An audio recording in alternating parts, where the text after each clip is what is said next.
He was a mysterious millionaire bound to a wheelchair. She, a humble young woman in search of true love. On their wedding day, a devastating secret was revealed. What seemed like a fairy tale turned into an unexpected twist before diving into this emotional story of love and redemption.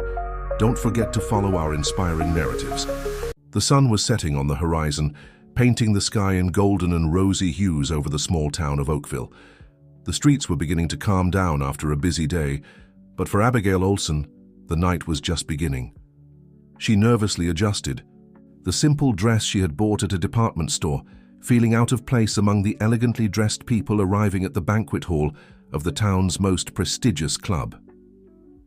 "Take a deep breath, Abby," she murmured to herself, trying to calm her racing heart. "It's just another charity event. You can do this."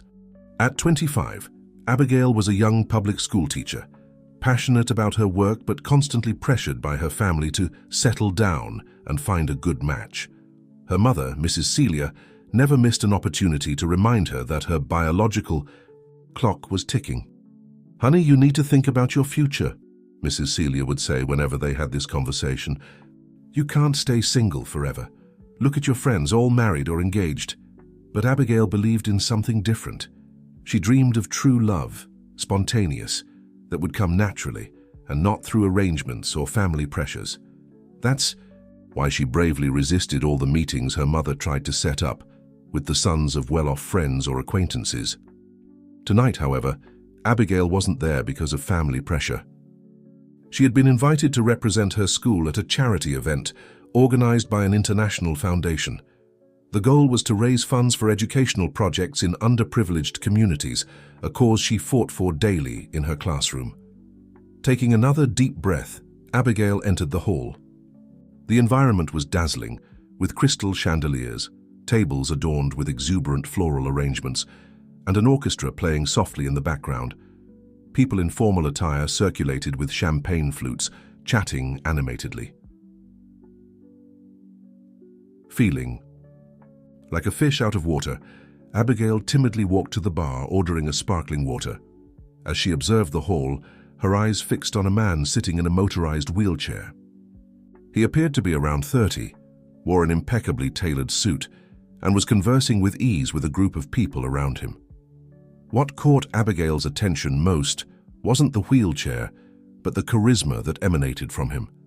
His smile was contagious, and the people around him seemed genuinely captivated by his presence. Without realizing it, Abigail found herself observing him for longer than she intended. It was then that their gazes met. The man smiled gently at her, and Abigail, embarrassed at being caught looking, quickly averted her eyes, feeling her cheeks burn. "Great, Abby," she thought to herself. "Now he must think you're just another person uncomfortable with his condition." Determined to redeem herself, she took a deep breath and walked towards the group. Getting closer, she heard the man speaking enthusiastically about an accessibility project in public schools. "With the right technology, we can transform the lives of thousands of children with disabilities," he was saying. "Imagine the potential we're wasting by not providing equal study conditions for everyone." Abigail felt her heart race. This was exactly the kind of project she dreamed of for her school. Without thinking twice, she approached the group. "Excuse me for interrupting," she said, gathering all her courage. "I couldn't help but overhear about the accessibility project. I'm a teacher at a public school and would love to know more about how we could implement something like this." The man in the wheelchair turned to her, his brown eyes shining with interest. "It's a pleasure to meet you," he said, extending his hand. "I'm Kevin Anderson." "And you are?" "Abigail Olson," she replied, shaking his hand. The touch was surprisingly warm and firm. "Abigail," Kevin repeated as if savoring the name. "How wonderful to have such a dedicated educator here tonight. Please tell me more about your school and the challenges you face."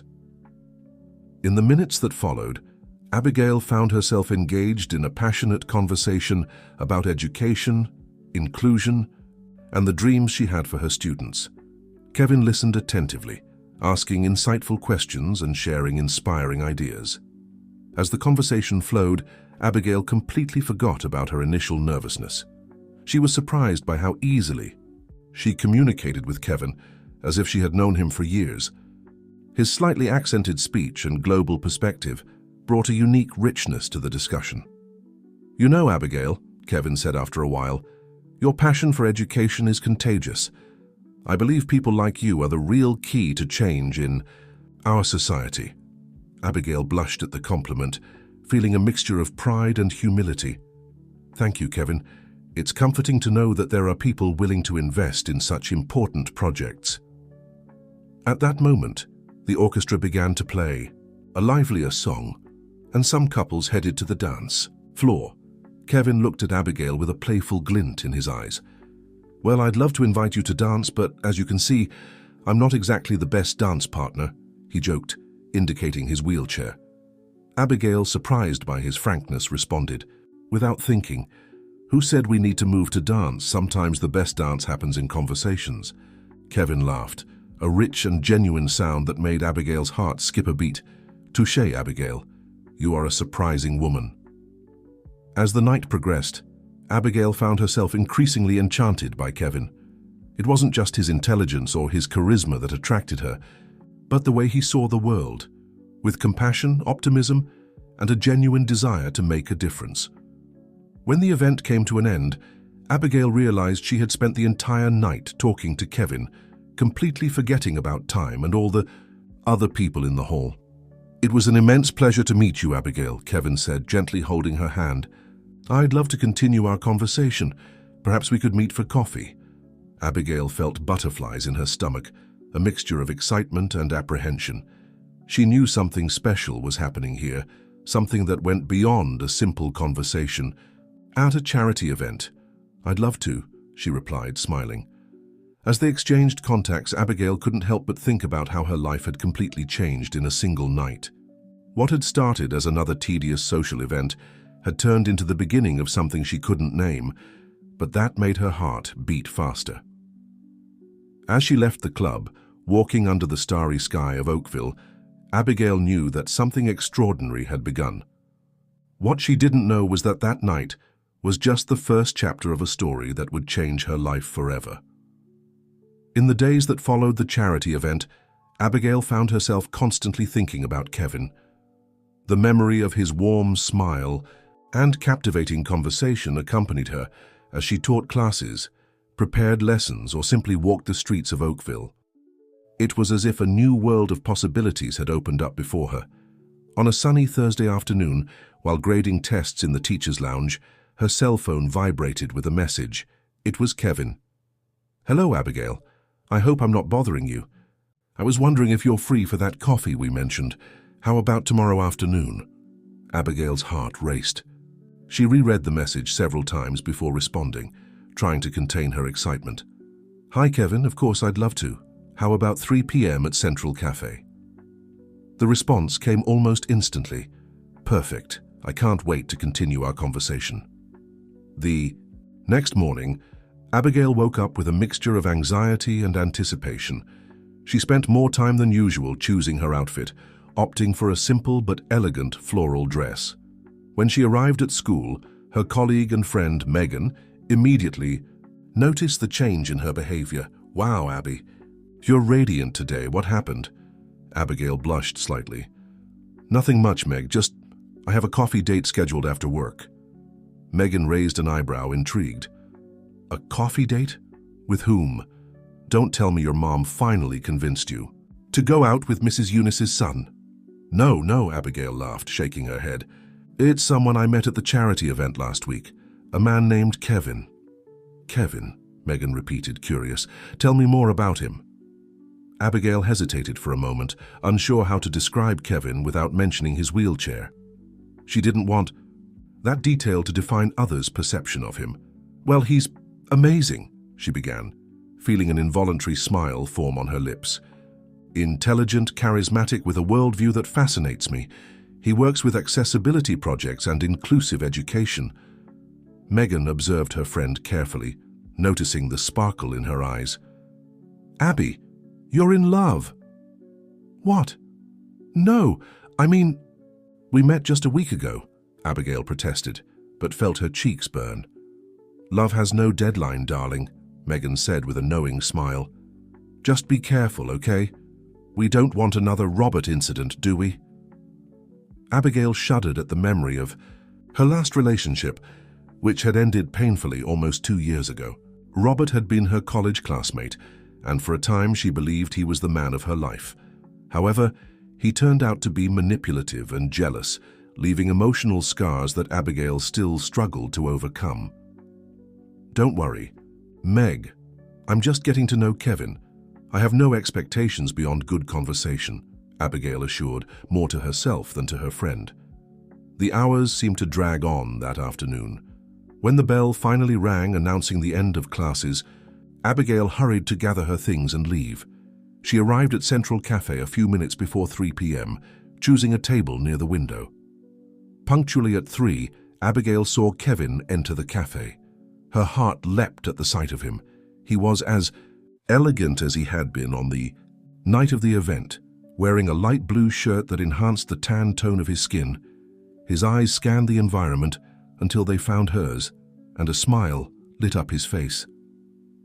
"Abigail," he greeted her warmly, approaching the table. "It's wonderful to see you again." "The pleasure is mine, Kevin," she responded, suddenly feeling nervous. After placing their orders, a cappuccino for Abigail and a mint tea for Kevin, they fell into easy and animated conversation. Kevin told Abigail about his childhood in Chindab, Lebanon, his move to the United States when he was young, and how he fell in love with American culture. "But I confess," he said with a mischievous smile, "I'm still trying to understand your fascination with football." Abigail laughed. "Well, maybe I could teach you a bit about that. In exchange, you could tell me more about Lebanese cuisine. I've always wanted to try it." "It's a deal," Kevin replied, his eyes shining. "In fact, I know a great Lebanese restaurant nearby. Maybe we could have dinner there sometime." Abigail's heart raced at the implicit invitation for a second date. "I'd love to," she responded sincerely. As the afternoon progressed, Abigail felt increasingly at ease with Kevin. They discussed books, movies, travel, and of course, education. Kevin spoke passionately about his foundation's projects and how he believed technology could be a powerful tool for inclusion. "How you know, Abigail?" he said at one point, his voice taking on a more serious tone. "Since we met, I can't stop thinking about how we could implement some of these projects at your school." Abigail felt a wave of emotion wash over her. The idea of being able to offer better opportunities for her students was a dream she had cherished for a long time. "That would be amazing, Kevin," she replied, her voice trembling slightly. "You have no idea how much that would mean to our children." Kevin reached across the table, gently touching her hand. The contact sent a shiver down Abigail's spine. "Then let's make it happen," he said with determination. "Together we can create something really special." At that moment, looking into Kevin's eyes, Abigail felt something awaken inside her. It was a sensation she hadn't experienced in a long time, a mixture of hope, excitement, and possibilities. She knew she was entering unknown territory, but for the first time in a long time she didn't feel afraid. When they finally said goodbye, it was already early evening. Kevin insisted on calling a taxi for Abigail, despite her protest that she could take a bus. "Please allow me to make sure you get home safely," he said with a gentle smile. Before she got into the taxi, Kevin held her hand one more time. "Abigail, I want you to know that today was one of the best days I've had in a long time. I sincerely hope we can see each other again soon." "I would like that very much, Kevin," she replied, feeling the warmth rise to her cheeks. On the way home, Abigail couldn't contain the smile on her face. She knew something special was beginning, something that could change her life in ways she couldn't yet imagine. However, a small voice in the back of her mind reminded her to be cautious. After all, she barely knew Kevin. And there was the issue of his wheelchair. Not that it mattered to her, but she couldn't deny that it would bring unique challenges to a relationship. When she arrived home, Abigail was greeted by her mother, Mrs. Celia, who immediately noticed her elevated mood. "Honey, you have a different glow," Mrs. Celia commented, observing her closely. "Did something good happen today?" Abigail hesitated. For a moment, unsure about how much she should reveal. "Actually, Mom, I met someone." Mrs. Celia's eyes widened with interest. Really? And who is he? Where is he from? What does he do? Suddenly feeling overwhelmed by the questions, Abigail took a deep breath. Mom, please, it's very recent. I'd rather not talk about it now, okay? Mrs. Celia looked a bit disappointed but nodded. All right, honey, I just want you to be happy. That night, lying in her bed, Abigail reflected on the events of the day. She couldn't deny the connection. She felt with Kevin, the way he made her feel alive and hopeful. But she also couldn't ignore the potential complications. What would a relationship with someone in a wheelchair be like? How would her family and friends react? And more importantly, was she really ready to open up again, to risk her heart after... What happened with Robert? With these questions spinning in her mind, Abigail fell asleep, dreaming of gentle brown eyes and warm smiles. What she didn't know was that her encounter with Kevin was just the beginning of a journey that would test not only her heart, but also her deepest convictions about love and life. The weeks that followed the coffee date with Kevin were like a whirlwind for Abigail. They began meeting frequently, alternating between coffees, dinners, and long phone conversations that extended late into the night. Each encounter seemed to strengthen the connection between them, revealing new layers of compatibility and mutual understanding. On a Saturday afternoon, Kevin surprised Abigail by inviting her for a walk in the city park. She met him near the lake, his motorized wheelchair gleaming under the autumn sun. "Hello, Abby." He greeted her with a warm smile, using the nickname she had recently allowed him to use. "I thought we could enjoy this beautiful day outdoors." Abigail smiled back, feeling the now familiar butterflies in her stomach. "It's a wonderful idea, Kevin. I'd love to." They began to traverse the park's trails side by side, Abigail walking leisurely, while Kevin guided his chair with dexterity. The conversation flowed naturally between them, moving from light topics like the pleasant weather to deeper discussions about their dreams and aspirations. "You know, Abby," Kevin said at one point, his tone becoming more serious, "there's something I'd like to share with you." Abigail felt a tightness in her chest, a mixture of curiosity and apprehension. "Of course, Kevin, you can tell me anything." He stopped his chair near a bench, indicating for Abigail to sit. When she did, he positioned himself next to her, their eyes at the same level. "Since we met, I've been thinking a lot about honesty and trust," he began, his voice soft but firm. "And I feel I need to be completely transparent with you about my condition." Abigail nodded, encouraging him to continue. "As you can see, I use this wheelchair," he continued. "But what you don't know is that my condition is the result of a car accident I had 5 years ago. Before that, I was an avid athlete, always on the move." He paused, his eyes briefly drifting to the lake before returning to Abigail. "The accident left me with a spinal cord injury. The doctors told me there's a small chance I might walk again one day, but it's a remote possibility." Abigail felt her heart tighten at the vulnerability she saw in Kevin's eyes. "Kevin, I don't know what to say. I'm so sorry you went through that. It must have been incredibly difficult." He gently squeezed her hand, a sad smile playing on his lips. "It was a dark period in my life, I won't lie. But it also taught me a lot about resilience, about finding strength in moments of adversity." Abigail felt a wave of admiration for him. "You're amazing, Kevin. The way you face challenges, how you continue to make a difference in the world. It's inspiring." Kevin looked at her intently.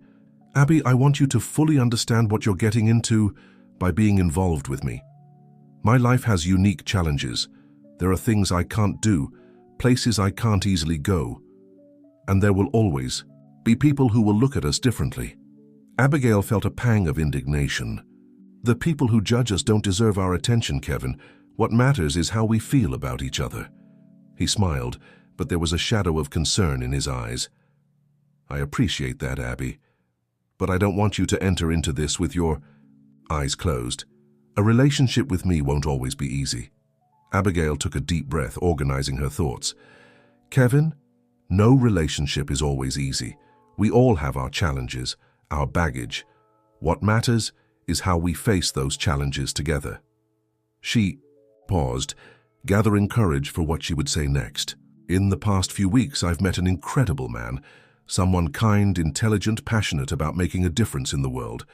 Someone who makes me laugh, who challenges me intellectually, who makes me want to be a better person.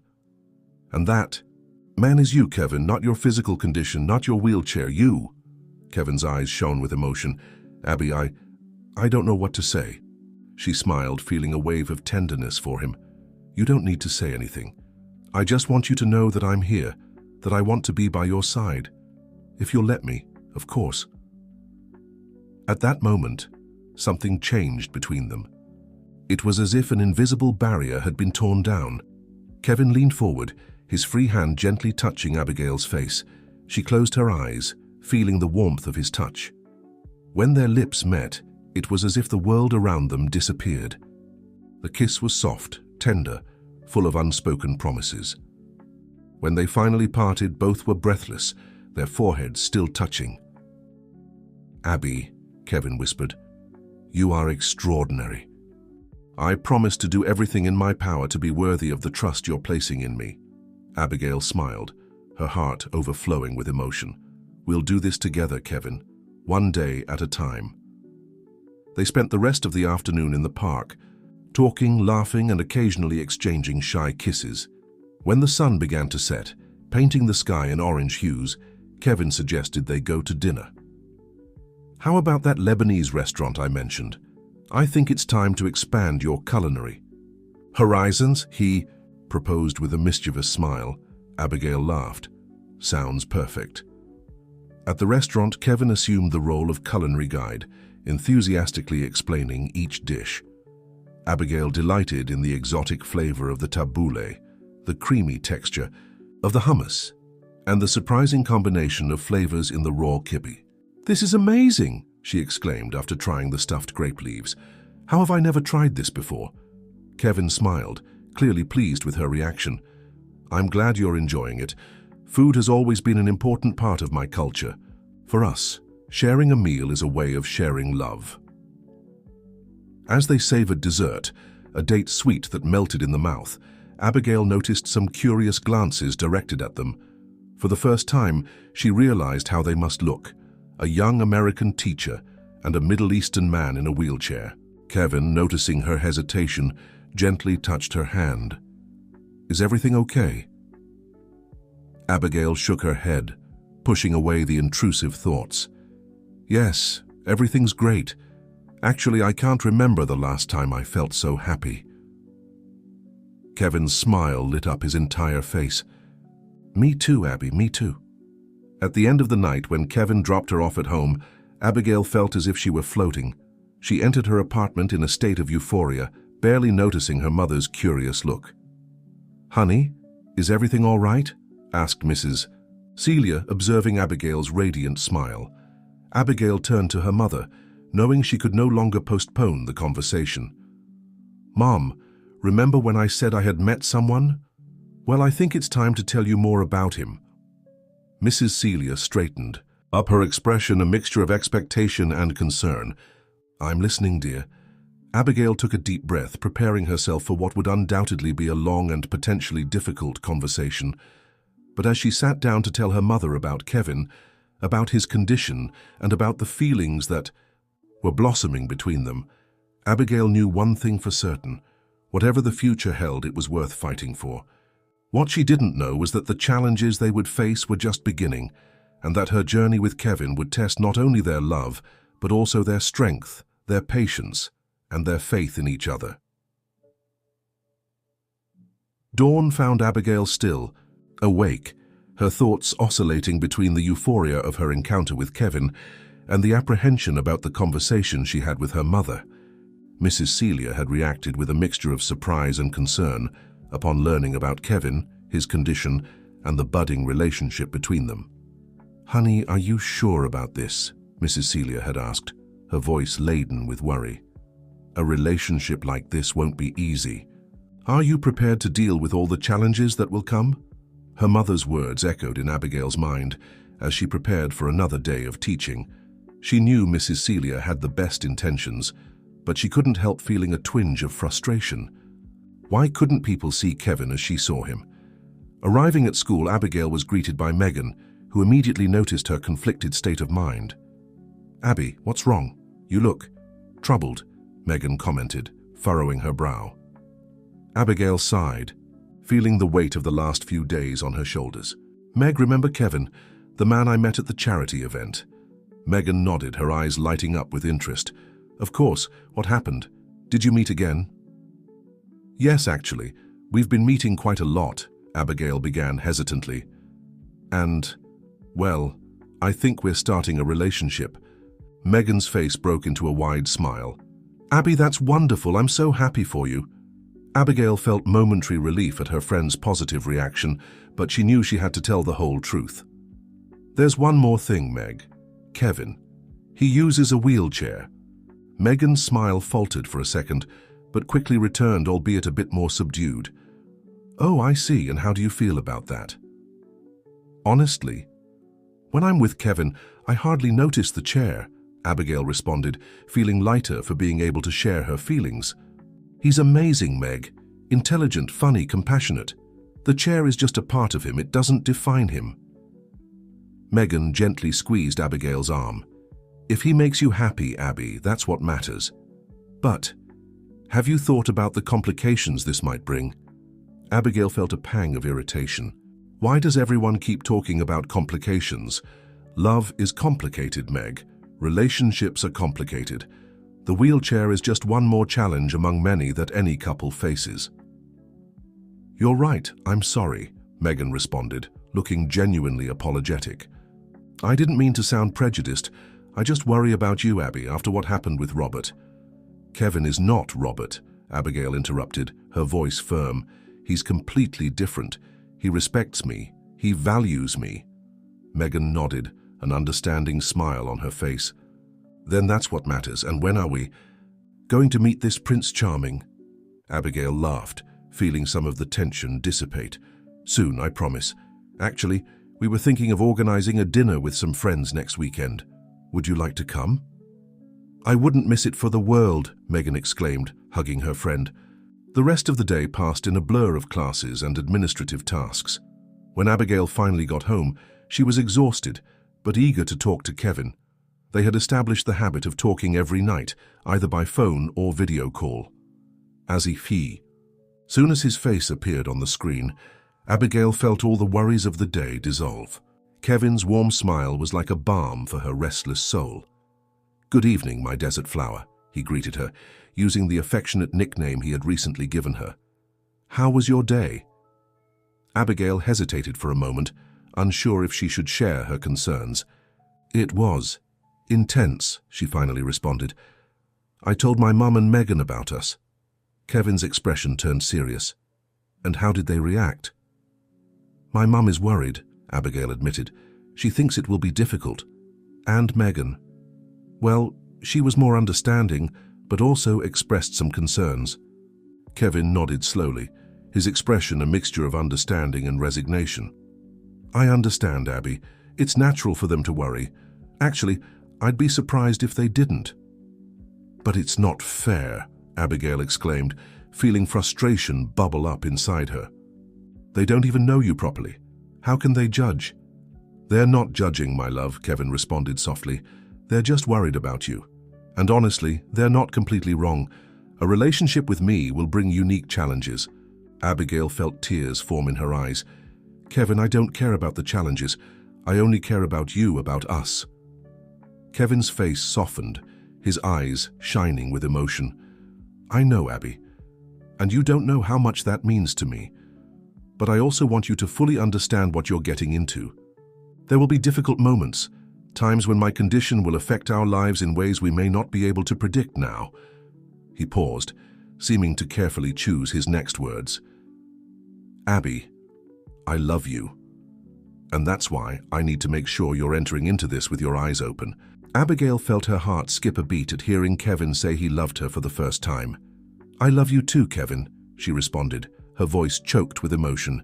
"And I'm willing to face any challenge by your side." Kevin's smile lit up the entire screen. "Then we'll face them together, my desert flower, one day at a time." They spent the rest of the night talking about plans for the future, including the dinner with friends they were planning. Kevin suggested they have it at his house, which was fully adapted to his needs. "That way everyone can see what my daily life is like," he explained. "Maybe it will help dispel some concerns." Abigail enthusiastically agreed with the idea. When they finally said goodbye, it was already late at night, but Abigail felt invigorated, ready to face any challenge the world might throw in her path. In the days that followed, Abigail and Kevin dedicated themselves to preparations for the dinner. Kevin insisted on cooking himself, promising to introduce Abigail's friends to the best of Lebanese cuisine. When the big day arrived, Abigail was nervous but excited. She arrived early at Kevin's house to help with the final preparations. It was the first time she had seen where he lived, and she was impressed with the elegance and functionality of the space. "Wow, Kevin, your house is amazing," she exclaimed, observing the carefully thought-out details to facilitate Kevin's mobility. He smiled, clearly pleased with her reaction. "Thank you, Abby. It took some time to adapt everything, but now it's perfect for me."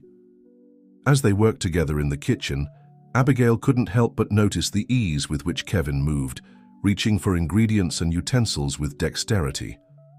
It was like a well-choreographed dance, and she found herself even more in love with him.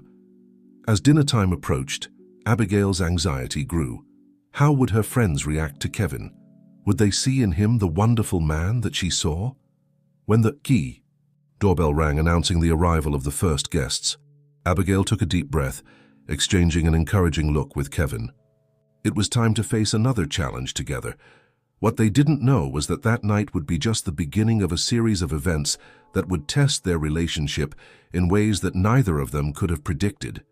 But for now, all that mattered was the love they shared and the determination to face the world together, no matter what lay ahead. The dinner at Kevin's house began in an atmosphere of anticipation and slight tension. Megan was the first to arrive, followed by two other couples who were friends of Abigail, Peter and Anna, and Carlos and Julia. Mrs. Celia, after much insistence from Abigail, also attended, although her expression revealed a mixture of curiosity and apprehension. Kevin welcomed them with a warm smile, his relaxed posture contrasting with Abigail's evident nervousness. "Welcome to my home," he said, guiding them to the elegantly decorated dining room. "I hope you like Lebanese food." As the evening progressed, the initial tension began to dissipate. Kevin proved to be a charming host, entertaining the guests with fascinating stories about his childhood in Lebanon and his experiences as a businessman in the United States. His passion for gastronomy was evident in every dish served, from the traditional tabbouleh to the aromatic spiced lamb. Megan, always extroverted, was the first to completely break the ice. "Kevin, this hummus is divine. You have to give me the recipe." Kevin laughed, his eyes shining with pleasure. "Family secret, Megan, but who knows, if you come more often I might teach you some tricks." The conversation flowed naturally, touching on various subjects. Kevin spoke about his accessibility and inclusion projects, capturing everyone's attention with his passionate vision of a more equal world. Peter, who worked as an engineer, seemed particularly interested. "It's amazing what technology can do. These days, I imagine it must have revolutionized your life." Kevin nodded, his face lighting up. "Without a doubt, but there's still a lot to be done. Many people with disabilities still face barriers that could easily be overcome with the right technology." It was at this moment that Mrs. Celia, who had remained silent for most of the night, finally spoke. "And how do you deal with these barriers, Kevin? It must be difficult." A momentary silence fell over the table. Abigail shot a worried look at her mother, but Kevin remained calm. "There are certainly challenges, Mrs. Olson," he responded, gently. "But I've learned to see them as opportunities for growth. Each obstacle overcome makes me stronger and more determined to make a difference." Mrs. Celia seemed to reflect on his words, her expression softening slightly. "That's an admirable perspective," she conceded. As the night progressed, Abigail observed with growing relief how her friends seemed to genuinely like Kevin. Laughter was frequent, conversations animated, and even her mother seemed to be loosening up gradually. However, the moment of tension came when, after dinner, everyone moved to the living room for coffee. Carlos, who had drunk a bit more wine than he should have, asked a question that caught everyone off guard. "So, Kevin," he began, his voice slightly slurred, "excuse the indiscretion, but I have to ask, how does it work, intimacy, for someone in your condition?" A heavy silence fell over the room. Abigail felt her face burn with shame and anger. "Carlos!" she exclaimed, horrified, but before she could say more, Kevin gently placed a hand on hers. "It's okay, Abby," he said, his voice calm. Turning to Carlos, he responded with a dignity that left everyone in awe. "Carlos, I understand your curiosity, although the question is somewhat personal. What I can say is that intimacy goes far beyond the physical. It's about emotional connection, mutual understanding, and respect. And in that aspect, I can assure you that my condition is not an impediment." Kevin's response seemed to dissipate the tension. Carlos, realizing his mistake, mumbled an embarrassed apology. Julia, his wife, shot him a reproachful look before skillfully changing the subject to safer ground. When the guests finally said goodbye late at night, Abigail felt exhausted, but relieved. Despite the uncomfortable moment, the evening had been a success. Her friends seemed to have genuinely liked Kevin, and even her mother seemed less apprehensive. After everyone left, Abigail helped Kevin clean the kitchen, working in comfortable silence. "Thank you for tonight," Kevin finally said, pulling Abigail close to his chair. "It means a lot to me that you want to include me in your life this way." Abigail leaned down to kiss him softly. "I'm the one who should be thanking you, Kevin. You were amazing. Even my mom seemed to be warming up to you by the end." Kevin smiled, but there was a shadow in his eyes that Abigail didn't fail to notice. "What is it?" she asked, concerned. He hesitated for a moment before answering. "Abby, there's something I need to tell you. Something about my past that you should know." Abigail's heart raced. "What is it, Kevin? You're scaring me." Kevin took a deep breath, as if preparing for something difficult. "Remember when I told you about the accident that left me in this chair? Well, there's more to that story than I initially told you." Abigail felt a chill in her stomach. "What do you mean?" "The accident wasn't really an accident," Kevin began, his voice trembling. "I was running away. There were people after me, dangerous people connected to my family's business in Lebanon. I lost control of the car trying to shake them off." Abigail was in shock, trying to process what she was hearing. "Kevin, I don't understand. What kind of people? Why were they after you?" Kevin closed his eyes for a moment, as if the memories were too painful. "My family that wasn't always involved in legitimate business, Abby. There were connections with powerful and dangerous people. When I decided to leave, to cut all ties, well, they weren't happy." Abigail's mind was spinning. Everything she thought she knew about Kevin suddenly seemed uncertain. "Why didn't you tell me this before?" she asked, her voice barely above a whisper. "I wanted to," Kevin responded, the anguish evident in his voice, "but I was afraid of losing you, afraid that you would see me differently, and afraid that telling you might put you in danger." Abigail stepped back slightly, suddenly feeling vulnerable. "Am I in danger, Kevin? Are you?" Kevin shook his head quickly. No, that was a long time ago. I took all necessary precautions when I came to the United States. I changed my name, cut all ties. As far as I know, no one from my past knows where I am now." Abigail nodded slowly, trying to assimilate everything. Part of her wanted to run, to get away from all this complication. But another part, the part that loved Kevin deeply, wanted to understand, wanted to help. "Why are you telling me this now?" she finally asked. Kevin reached out, gently touching Abigail's face. "Because I love you, Abby, and because if we're going to build a future together, I need to be completely honest with you. I can't have secrets. I can't hide parts of my past, no matter how painful they may be."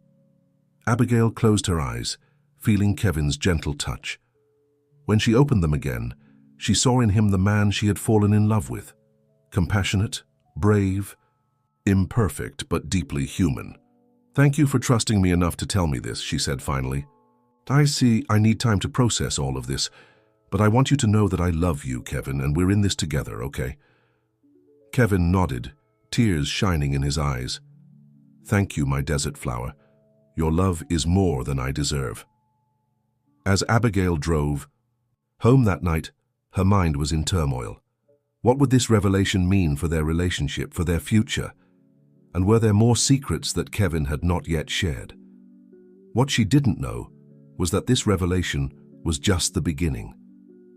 Kevin's past was about to catch up with them in ways that neither of them could have predicted, testing their love and trust to the limit.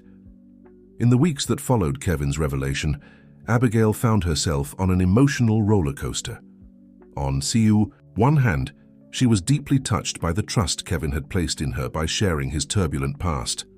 On the other, she couldn't deny the fear that had taken root in her heart. The implications of what he had told her were enormous, and she found herself constantly thinking about the potential dangers that might be lurking. One afternoon, while grading papers in her empty classroom, Abigail was startled by a knock on the door. It was Megan, her expression a mixture of concern and curiosity. "Abby, can we talk?" asked Megan, closing the door behind her. Abigail nodded, setting aside the stack of papers. "Sure, Meg. What's up?" Megan hesitated for a moment before speaking. "It's about Kevin. I heard some things and I'm worried about you." Abigail's heart raced. "What kind of things?" "Well," Megan began, carefully choosing her words, "a friend of mine who works for a security company mentioned something about a Middle Eastern millionaire with a suspicious past who moved to the US a few years ago. His name wasn't mentioned, but the descriptions, well, they seemed to fit Kevin." Abigail felt her blood run cold. She knew she should defend Kevin, deny everything, but the truth was that Megan's words only confirmed the fears she had been trying to suppress. Abigail started, her voice trembling slightly. "Kevin told me some things about his past. He had problems in Lebanon, it's true, but that's behind him. He's a different man now." Megan looked at her friend with a mixture of compassion and concern. "Abby, are you sure about this? I mean, how much do you really know about him?" The question hit Abigail like a punch to the stomach. How much did she really know about Kevin? Beyond what he had chosen to share, what else might be hidden in his past? "I love him, Meg," Abigail finally answered, her voice low but firm. "And I trust him." Megan nodded slowly, clearly not convinced, but respecting her friend's position. "Just be careful, okay? I'm here if you need me." After Megan left, Abigail sat in silence, her mind a whirlwind of thoughts and emotions. She knew she needed to talk to Kevin, clear up her doubts once and for all. That night, Abigail went to Kevin's apartment. He greeted her with a warm smile, but soon realized something was wrong. "Abby, what's wrong?" he asked, concern evident in his voice. Abigail took a deep breath before speaking. "Kevin, we need to talk about your past, about everything."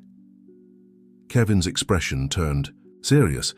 He guided Abigail to the couch, positioning his wheelchair in front of her. "What do you want to know?"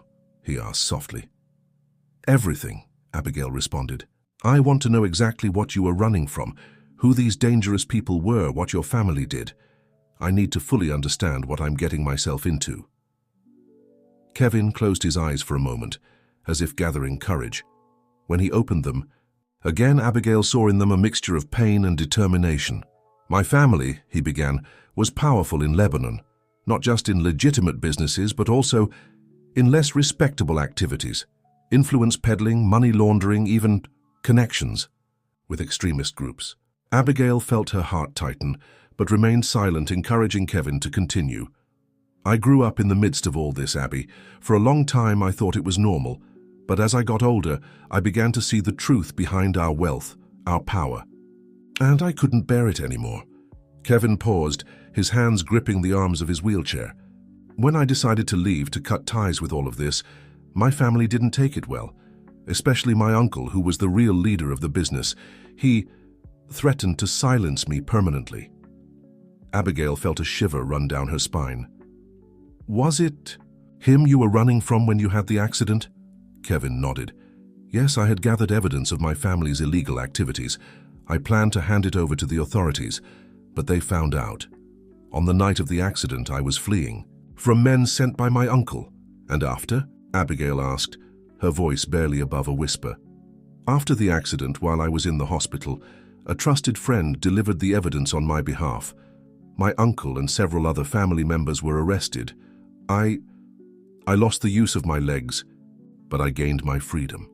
Abigail absorbed everything in silence, her heart breaking at the pain she saw in Kevin's eyes. Finally, she asked the question she feared most. Kevin, is there any chance these people are still after you, that they could find us here?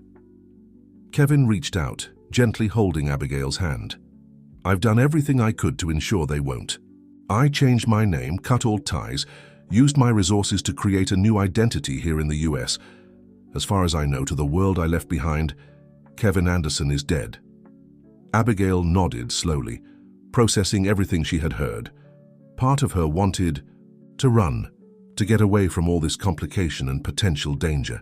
But another part, the part that loved Kevin deeply, just wanted to hug him and protect him from his painful past. Thank you for telling me all of this, she said finally. I know it couldn't have been easy to relive these memories. Kevin gently squeezed her hand. You deserve to know the truth, Abby, all of it, and I understand if this is too much for you, if you want to step away. Abigail interrupted him, leaning forward and kissing him softly. I love you, Kevin. Your past is part of who you are, but it doesn't define who you are now. We're in this together, remember? Kevin's eyes filled with tears of relief and gratitude. I love you so much, my dessert flower. I promise I'll do everything in my power to keep you safe and happy. That night, as she drove home, Abigail felt as if a weight had been lifted from her shoulders. Yes, Kevin's past was complicated and potentially dangerous. But she believed in the man he had become, in the love they shared. What Abigail didn't know as she drove through the quiet streets of Oakville was that Kevin's past was closer than either of them could imagine. In a luxurious hotel in the P. City Center, a middle-aged man with Middle Eastern features had just checked in. In his suitcase, besides expensive clothes and fake documents, there was an old photo of a young Kevin and a single mission: to find him at any cost. The shadows of the past were approaching, and Abigail and Kevin's life was about to be turned upside down once again. The sun had barely risen when Abigail woke up that Saturday morning. Despite the clarifying conversation with Kevin the night before, she still felt uneasy. She decided that a morning run might help clear her thoughts. The streets of Oakville were quiet, with only a few early risers beginning their routines. Abigail ran, letting the rhythm of her steps and the fresh morning air calm her turbulent mind. It was then that she noticed something unusual. A middle-aged man with clearly Middle Eastern features was walking slowly on the opposite sidewalk. It wasn't uncommon to see foreigners in the university town, but something about him caught Abigail's attention. Maybe it was the way his eyes scanned the facades of the buildings, as if he were looking for something or someone. Abigail shook her head, pushing away paranoid thoughts. You're seeing things where they don't exist, she muttered to herself, increasing her running pace. Later that day, Abigail met Kevin for lunch in the park. She hesitated before mentioning the strange man she had seen, not wanting to fuel unfounded fears. However, the worried expression on Kevin's face made her reconsider. Abby, what is it? He asked, noticing her hesitation. Is something bothering you? Abigail took a deep breath before answering. It's probably nothing, but I saw a strange man this morning. He looked Middle Eastern and was looking around as if searching for something. Kevin's face visibly paled. What did he look like? Can you describe him? Kevin's reaction only increased Abigail's apprehension. She described the man as best she could, observing how Kevin's hands tightened on the arms of his wheelchairs. She spoke. Kevin, do you know him? She asked, her heart racing. Kevin closed his eyes for a moment as if fighting an internal battle. When he opened them again, there was a mixture of fear and determination in his gaze. Abby, I think it might be my Uncle Faisal, he said, his voice low and tense. But it's impossible. He should be in prison in Lebanon. Abigail felt a chill run down her spine. Your uncle? The one who tried to silence you? Kevin nodded gravely. If it really is him, we're in danger. Faisal isn't the type of man who gives up easily, especially when it comes to revenge. Fear settled in Abigail's stomach like a cold stone. What do we do? Now? First, we need to be sure, Kevin replied, his mind clearly working quickly. I'm going to contact some old allies, see if they can get information about the situation in Lebanon. Meanwhile, we need to be extremely cautious. Abigail nodded, suddenly feeling exposed in the open park. Should we go somewhere safer? Yes. Kevin agreed. Let's go to my place. I have advanced security systems there. And Abby, maybe you should stay with me for a while. I don't want you to be alone if Faisal really is in town. The rest of the day passed in a blur of hushed phone calls and tense planning. Kevin activated a network of contacts that Abigail didn't even know he had, seeking information and reinforcing security measures. At night, physically and emotionally exhausted, Abigail and Kevin sat in the living room, the tension palpable in the air. I got some information, Kevin finally said, breaking the silence. Faisal was released 3 months ago due to a legal technicality. Since then, he's disappeared off the radar. Abigail felt her heart sink. So it could really be him in town. Kevin nodded gravely. It's a possibility we can't ignore. Abby, I'm sorry for involving you in this. I never wanted to put you in danger. Abigail moved closer to him, holding his hand firmly. Don't apologize, Kevin. We're in this together, remember? I'm not going to abandon you now. Kevin's eyes shone with emotion. You're amazing, you know that? I don't know what I did to deserve you. Despite the tense situation, Abigail felt a smile form on her lips. Well, you make divine hummus. That counts for something. The joke broke the tension a bit, eliciting a soft laugh from Kevin. For a moment, they allowed themselves to forget the danger looming over them, lost in the comfort of each other's presence. However, reality soon imposed itself again. Kevin turned serious, his intense gaze fixed on Abigail. Abby, I need you to understand the gravity of the situation, he said. If Faisal really is here, he won't stop until he finds me, and he won't hesitate to hurt anyone who gets in his way. Abigail felt a chill but remained firm. What can we do? I have a plan, Kevin replied hesitantly. But you might not like it. Tell me, Abigail insisted. Kevin took a deep breath before continuing. I think we need to leave town. I have a safe house in a remote location far from here. We can go there while we resolve this situation. Abigail blinked, surprised. Leave? Town? But what about my job, my family? I know it's asking a lot, Kevin said softly, but I believe it's the safest option right now. We can make up an excuse, say we're taking an impromptu vacation. Abigail was silent for a long moment, weighing the implications. Leaving everything behind even temporarily was a huge decision, but when she looked at Kevin, she saw the fear and love in his eyes and knew she had no choice. Okay, she said finally. Let's do it. When do we leave?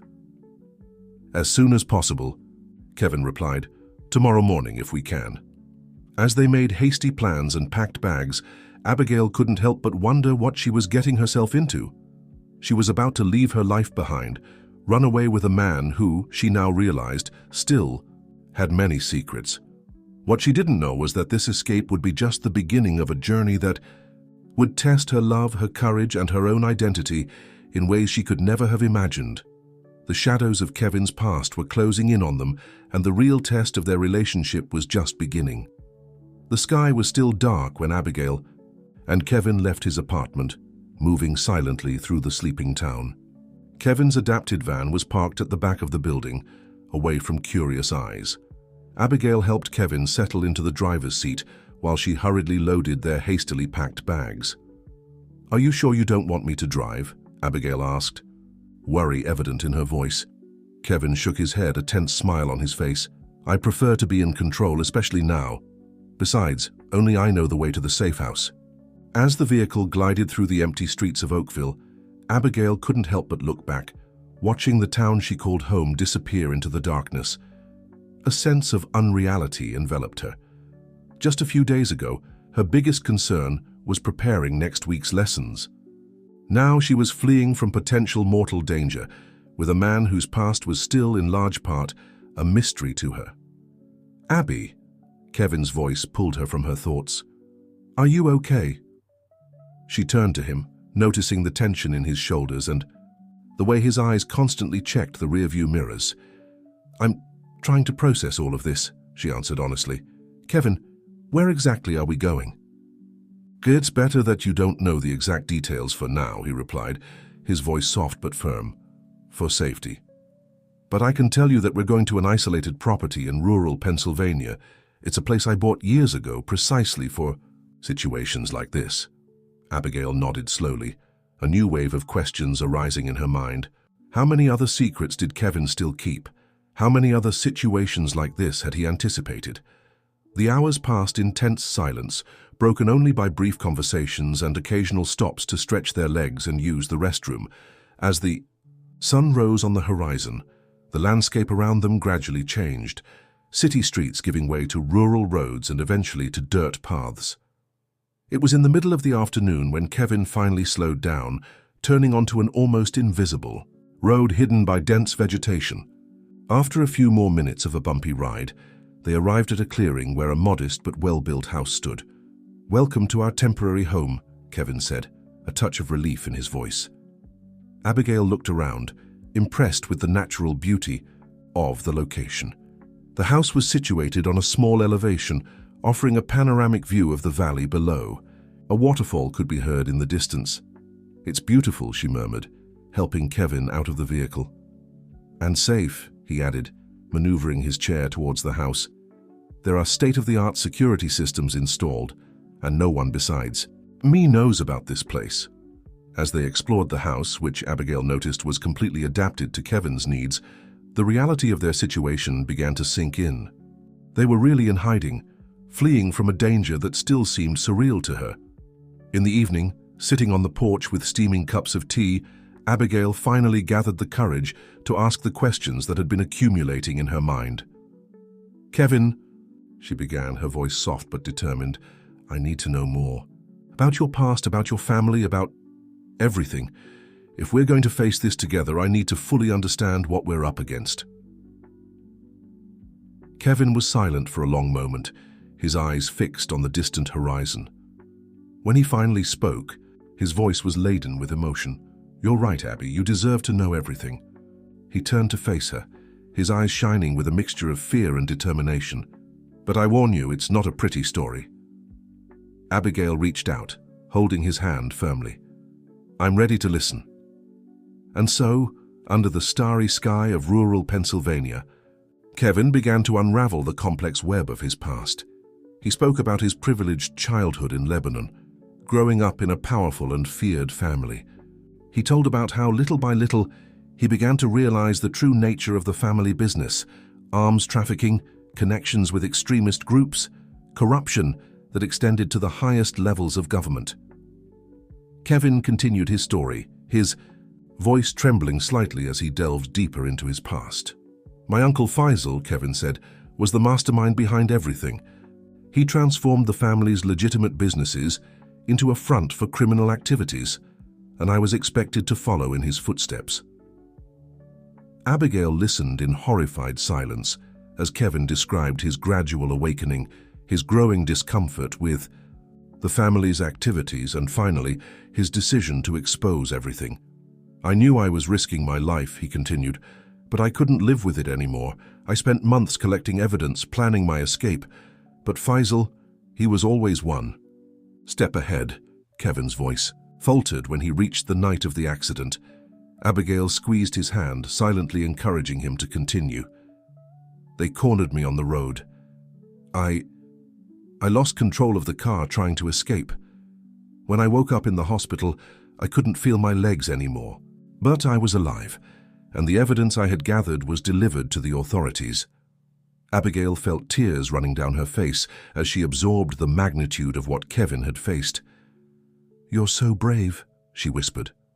Kevin shook his head, a sad smile playing on his lips. "No, Abby, I was scared. I still am. Faisal, he's not the type of man who gives up, and now that he's free, we'll face this together." Abigail said firmly, surprising herself with her own conviction. "You're not alone in this fight anymore, Kevin." He looked at her with a mixture of admiration and concern. "Abby, you have no idea how much your words mean to me, but it also terrifies me to think that I might be putting you in danger." "It's my choice," she replied simply. "I love you, Kevin, and I won't let fear of your past destroy our future." That night, embraced in the bed of the safe house, Abigail and Kevin found comfort in each other, their souls closer than ever, united by the shared truth and the danger they faced. What they didn't know was that, even in that remote refuge, the shadows of the past were approaching. In a nearby town, a man was asking questions, showing an old photo of Kevin. The hunt had begun, and the confrontation that would change their lives forever was rapidly approaching. The days in the safe house passed in a strange mixture of tension and tranquility. Abigail and Kevin established a routine, trying to maintain a sense of normalcy amid the extraordinary situation they found themselves in. Mornings were spent exploring the property, with Kevin showing Abigail the security systems and escape routes he had meticulously planned. In the afternoons, while Kevin worked remotely on his accessibility projects, Abigail dedicated herself to planning virtual lessons for her students. She had invented a story about a family emergency that had forced her to travel suddenly, thus managing to maintain her work at a distance. It was during one of these afternoons, about a week after their arrival, that the first sign of danger came. Kevin was checking his information sources when his face visibly paled. "Kevin, what is it?" Abigail asked, immediately alert. He turned the computer screen towards her, showing an encrypted email. "One of my contacts in Oakville. He saw Faisal. There's no doubt anymore. He's in town and he's asking questions." Abigail felt a chill down her spine. "Does he know about me?" Kevin nodded gravely. "Apparently, he was at the school where you work. Fortunately, no one knew where we had gone, but he knows about you now, Abby. I'm sorry." Tears began to form in Abigail's eyes, not from fear but from frustration. How did he find us so quickly? "Faisal always had powerful connections," Kevin explained, his voice tense. "And I made a mistake. When I came to the US, I kept in touch with some people from my past. People I thought I could trust. It seems I was wrong." Abigail approached Kevin, placing a comforting hand on his shoulder.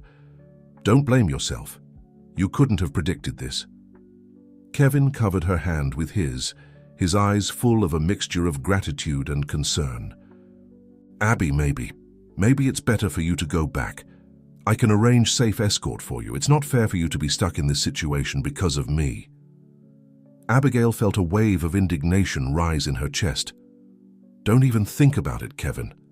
I'm not going to abandon you. We're in this together, remember?" Before Kevin could respond, a sharp sound cut through the air, the security alarm. They both froze for a moment, exchanging panicked looks. "Someone crossed the outer perimeter," Kevin said, his voice surprisingly calm. He quickly accessed the security cameras on his computer. The images showed a solitary figure moving cautiously through the forest surrounding the property. Even with the image quality, Abigail could see that it was a middle-aged man with distinct Middle Eastern features. "It's him," Kevin whispered, fear evident in his voice. "It's Faisal." Panic threatened to overwhelm Abigail, but she forced herself to stay calm. "What do we do now?" Kevin was already in action, maneuvering his wheelchair with surprising dexterity. "We have to get out of here. There's a secret passage in the basement that leads to a cave in the mountains. From there, we can reach a secondary road where I have a hidden vehicle." As they hurried to gather essential supplies, Abigail couldn't help but marvel at Kevin's level of preparation. How many times had he imagined this scenario? In the basement, Kevin activated a hidden mechanism, revealing a narrow passage. "It's going to be tight for the chair," he said, a trace of frustration in his voice.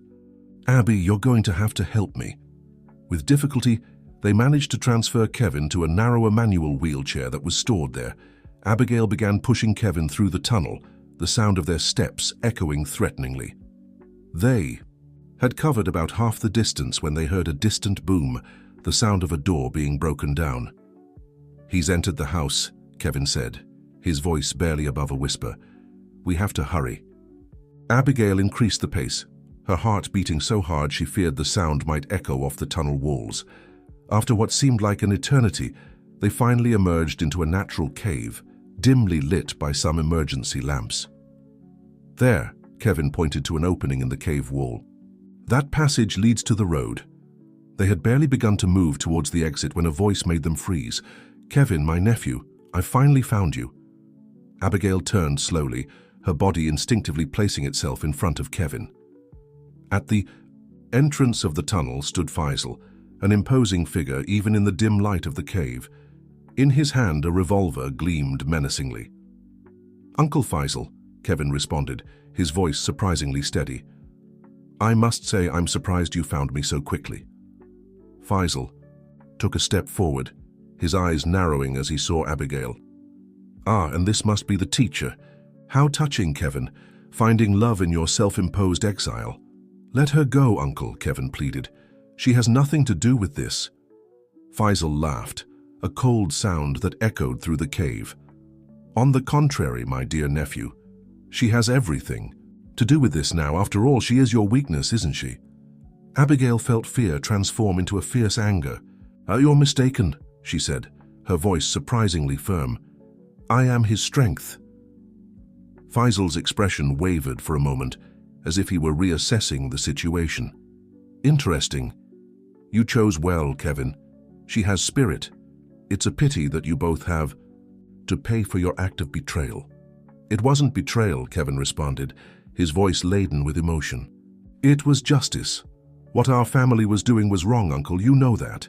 Faisal shook his head, a sad smile on his face. "Ah, Kevin, always so idealistic. The world isn't black and white, my boy. Sometimes we have to do difficult things for the greater good." "What greater good?" Abigail intervened, unable to contain her indignation. "Arms trafficking, financing terrorism? That's not a greater good, it's pure greed and thirst for power." Faisal's eyes turned to her, a mixture of irritation and curiosity in his gaze. "You told her everything, Kevin. Interesting. Perhaps you haven't learned anything after all." The sound of distant sirens suddenly cut through the air, making everyone freeze. Faisal cursed softly in Arabic, his eyes moving quickly between Kevin, Abigail, and the cave exit. "It seems our time is running out," he said, his voice now laden with a dangerous urgency. "So, let's finish this once and for all." He raised, the gun pointing it directly at Kevin. Abigail, acting on pure instinct, threw herself in front of him. "No!" she shouted, her arms outstretched as if she could stop the bullet with her bare hands. What happened next seemed to occur in slow motion. Faisal, surprised by Abigail's action, hesitated for a crucial second. At that moment, a deafening boom echoed through the cave, followed by a blinding flash. When Abigail managed to open her eyes again, the cave was filled with smoke and dust. Figures in police uniforms were moving quickly, shouting orders. Faisal was on the ground, disarmed and being handcuffed. "Abigail! Kevin!" a familiar voice called. It was Megan, accompanied by several police officers. As Megan ran to hug her, Abigail turned to Kevin, who looked as shocked as she felt. "How?" he began to ask. Megan, tears of relief in her eyes, quickly explained. "After you disappeared, I got worried. I started investigating on my own and ended up discovering about Kevin's past. When I saw a man asking suspicious questions at the school, I put the pieces together. I managed to track your car to here and alerted the police." Abigail hugged her friend tightly, feeling a wave of gratitude and relief wash over her. "Thank you, Meg. You saved our lives." As they were guided out of the cave, Abigail held Kevin's hand firmly. The nightmare was over, but she knew their journey was far from over. There was much to be explained, much to be resolved. But at that moment, all that mattered was that they were alive and together. The afternoon sun greeted them as they emerged from the cave, a symbol of hope and a new beginning. Abigail looked at Kevin, seeing in his eyes the same love and determination she felt in her own heart. No matter what the future held, they would face it together. The weeks that followed the dramatic rescue in the cave were a whirlwind of statements, investigations, and revelations. Abigail and Kevin found themselves at the center of an international police operation with authorities from the United States and Lebanon working together to dismantle what remained of Kevin's family's criminal network.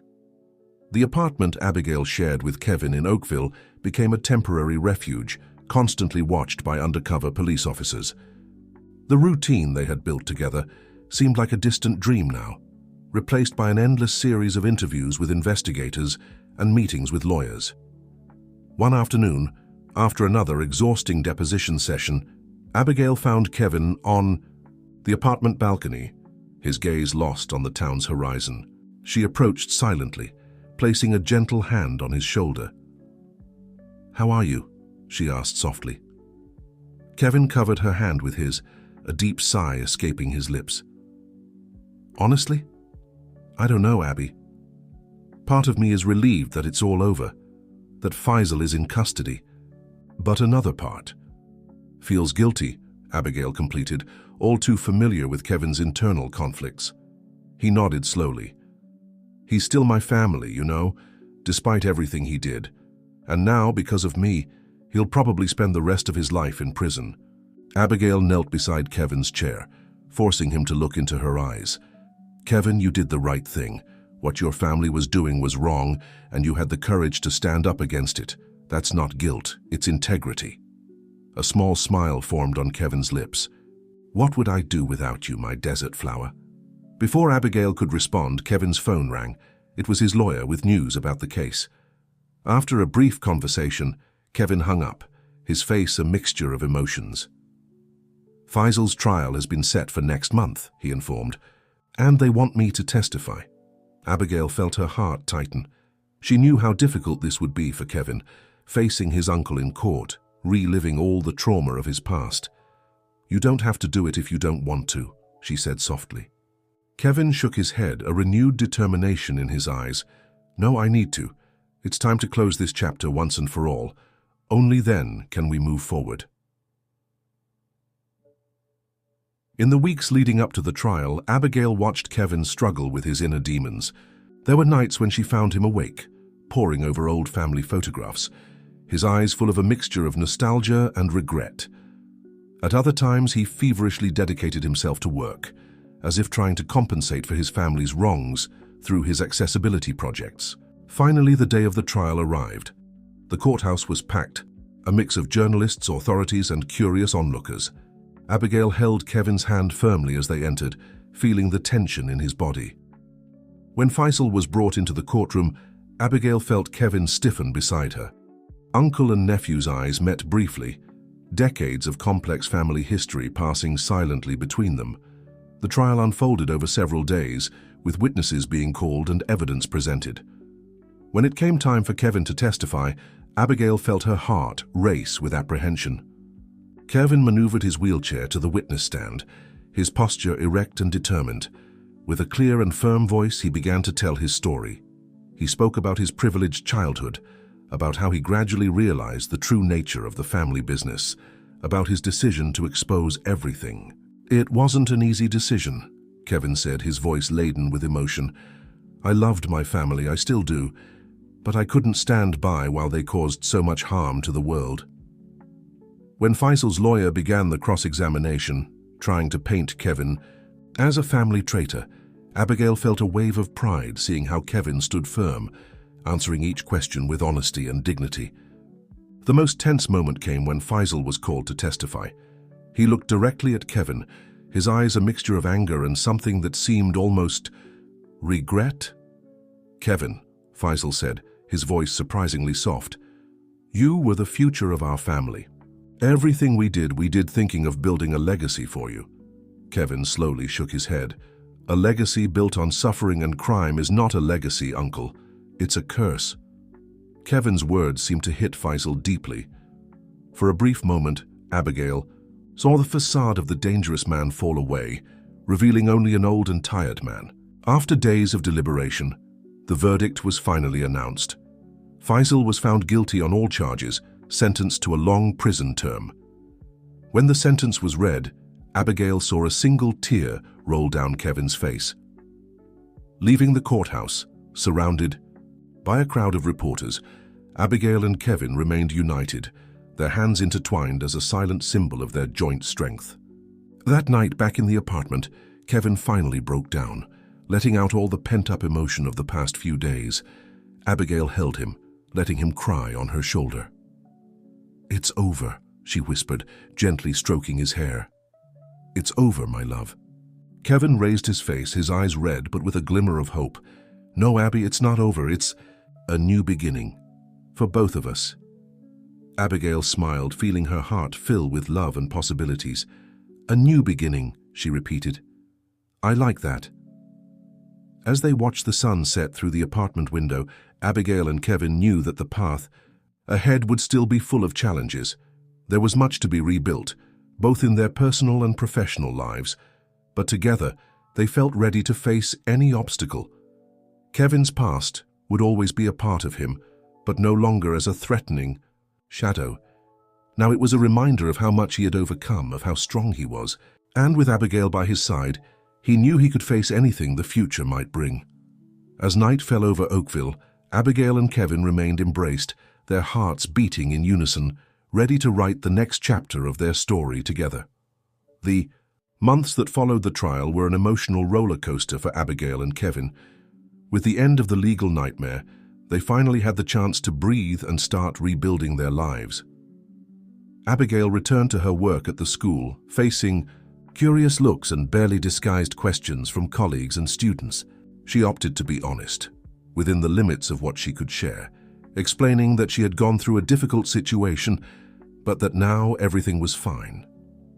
One afternoon, after classes, Megan found her in the teacher's room. "How are you?" "Dealing with all this, Abby?" she asked, concern evident in her voice. Abigail sighed, a small smile forming on her lips. "It's hard sometimes, Meg, but we're managing. Kevin and I mean." Megan nodded, hesitating for a moment before continuing. "And are you sure about him? After everything that happened?" Abigail felt a twinge of irritation, but forced herself to stay calm. She knew her friend was just concerned. "I am, Meg, more than ever. What we went through, it only made us stronger." Meanwhile, Kevin threw himself headlong into his work, expanding his accessibility and inclusion projects. He seemed determined to use his experience and resources to make a positive difference in the world, as if compensating for his family's wrongs. One night, as they were having dinner at home, Kevin shared an idea he had been nurturing. "Abby," he began, a glimmer of enthusiasm in his eyes, "I've been thinking, what if we used what happened to us to help other people?" Abigail looked at him intrigued. "How so?" "Well, we could create a foundation," Kevin explained, his voice gaining momentum. "An organization dedicated to helping victims of violence and trafficking. We could offer legal support, psychological help, even safe shelter for people who are fleeing dangerous situations." Abigail felt her heart swell with pride and love. This was the Kevin she knew and loved, always thinking about how to help others even after everything he had been through. "It's a wonderful idea, Kevin," she replied, squeezing his hand across the table. "Count on me to help in any way I can." In the following weeks, Abigail and Kevin worked tirelessly to bring the foundation to life. They faced bureaucratic challenges, met with lawyers and experts, and began assembling a dedicated team. However, not everything was rosy. As news about the foundation spread, old ghosts began to resurface. Some questioned Kevin's intentions, suggesting he was just trying to clean up his name and that of his family. One morning, Abigail found Kevin on the balcony, a crumpled newspaper in his hands. The headline screamed, "Ex-heir to criminal empire opens charity foundation, redemption or facade." "Don't pay attention to that," Abigail said softly, placing a hand on Kevin's shoulder. "We know the truth." Kevin nodded slowly, but Abigail could see the pain in his eyes. "Sometimes I wonder if I'll ever really escape my past," he murmured. That night, as they prepared for bed, Abigail noticed that Kevin seemed distant, lost in thought. "What is it?" she asked, sitting next to him on the bed. Kevin hesitated for a moment before answering. "Abby, I've been thinking, maybe we should take a break, not from our relationship," he quickly added, seeing Abigail's alarmed expression. But from the foundation, from the projects, maybe we should step away from all this for a while, start over somewhere else. Abigail felt her heart tighten. She knew how much the foundation meant to Kevin, how much he had invested emotionally in it. Are you sure? We can't let a few negative headlines deter us from our purpose. Kevin shook his head, a sad smile on his lips. It's not just that, Abby. It's everything. Every time we go out, I feel the stares. I hear the whispers. People still see me as the criminal's nephew, the heir who betrayed the family. Abigail held Kevin's hands in hers, forcing him to look into her eyes. Kevin, you are much more than your past. You are a brave, compassionate man who risked everything to do the right thing, and that's why I love you. Kevin's words seemed to hit something deep in Kevin. His eyes filled with tears, and he pulled her into a tight hug. What did I do to deserve you? He whispered against her hair. Abigail smiled, pulling away slightly to look into his eyes. You were yourself, Kevin, simple as that. That night, lying in the dark, Abigail and Kevin talked for hours about their fears, their hopes, their dreams for the future. They discussed the possibility of moving, of starting over in a new town where no one knew their story.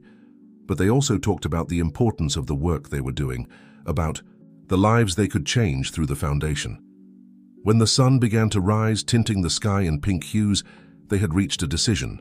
They wouldn't run away. They wouldn't hide. They would face the challenges head-on together.